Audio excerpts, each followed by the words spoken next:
queridos hermanos, hoy vamos a tratar el día martes 4 de enero del año 2022. El título de la lección es Jesús, nuestro campeón. Y lo encabezan dos textos, uno en Primera de Samuel y otro en Hebreos 2. En Primera de Samuel nos dice, el pueblo no le hizo caso a Samuel, sino que le dijo, de ninguna manera queremos un rey que nos gobierne y que marche al frente de nosotros cuando hagamos la guerra. El poner a un rey significaba el entrar en una historia donde se podía gobernar sin Dios. Y eso fue lo que ocurrió. Quizá todo pasaba porque los hijos de Samuel habían administrado mal la justicia y eso hizo que los ancianos le pidieran un jefe militar. Esto en cierta forma era una queja contra el gobierno y el honor de Dios.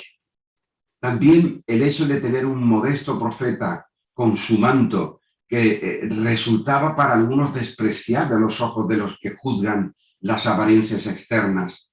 Un rey vestido con su corona, su guardia y sus ministros de Estado les parecía algo mucho más grande, mucho mejor, y eso es lo que querían. Por otro lado, vemos el texto de Hebreos 2, 14 y 16, que dice, ya que son de carne y hueso, él también compartió esa naturaleza humana para anular mediante la muerte al que tenía el imperio de la muerte y librar a los que están sometidos a la esclavitud. No vino en auxilio de los ángeles, sino que vino en auxilio de los descendientes de Abraham.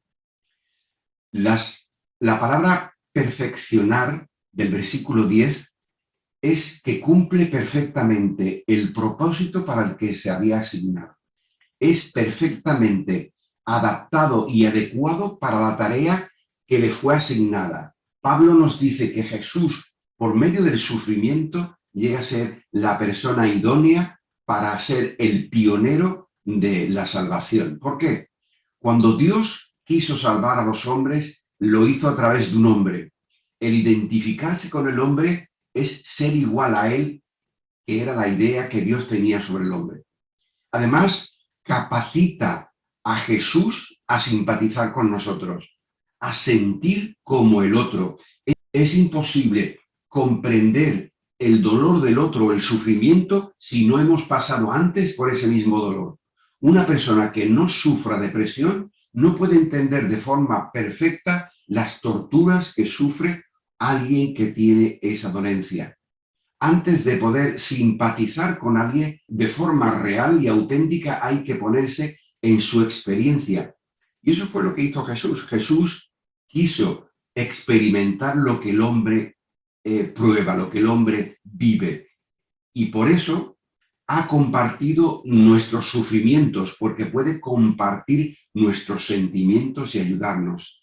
Él sabe qué ayuda necesitamos y cómo puede dárnosla.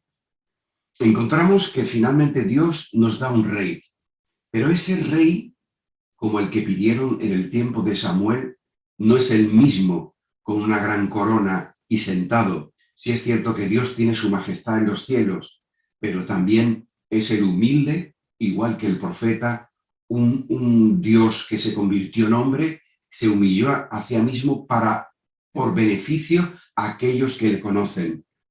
Igual que David luchó contra Goliat, Jesús luchó contra el que tenía el poder de la muerte y lo venció.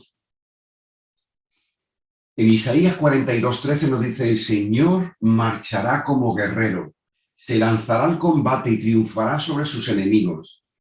En este texto vemos un contraste entre el versículo 1 y 3 de Isaías 42 y el versículo 13, donde nos dice que en un lado será como una caña quebrada que no apagará la mecha, que apenas arde, y en el versículo 1 nos habla de un ministerio terrenal donde Jesús fue manso y humilde, para después pasar a la segunda venida en el versículo 13, en donde se habla de ese Dios guerrero y luchador que intervendrá en la tierra restableciendo su reino. Y continúa en el capítulo 59, cuando no vean la verdad por ninguna parte. Al ver que no hay nadie que intervenga, con su propio brazo vendrá a salvarle. Les pagará a los que no hayan conocido a Jesús según sus obras. el Redentor vendrá, afirma el Señor. No es palabra de cualquiera, es palabra de Dios mismo. El hombre es un ser moral. Cuando hablamos de cosas que otros han hecho, las mentiras, el engaño de los gobernantes, de los conocidos, el mal comportamiento de algunas personas, todo nos hace que seamos personas morales. Ningún animal es moral. Yo no puedo ver a mi perro discutiendo con el ratón si se lo puede comer o no. Nuestras luchas son carnales y morales, una lucha entre el bien y el mal, algo que no vemos, que no tocamos, pero sabemos que es correcto o no. Cuando amamos a Dios, seguimos esa guía divina para saber con más corrección qué es lo bueno y qué es lo malo, qué es el mal y qué es el bien. Hombres hacen daño a mujeres, a niños, mujeres hacen daño a sí mismas, a mujeres también. En el mundo existe una lucha entre el bien y el mal. Jesús, cumpliendo con las reglas del juego, venció. Ahora debemos nosotros decidir de qué bando estamos, del suyo o del perdedor.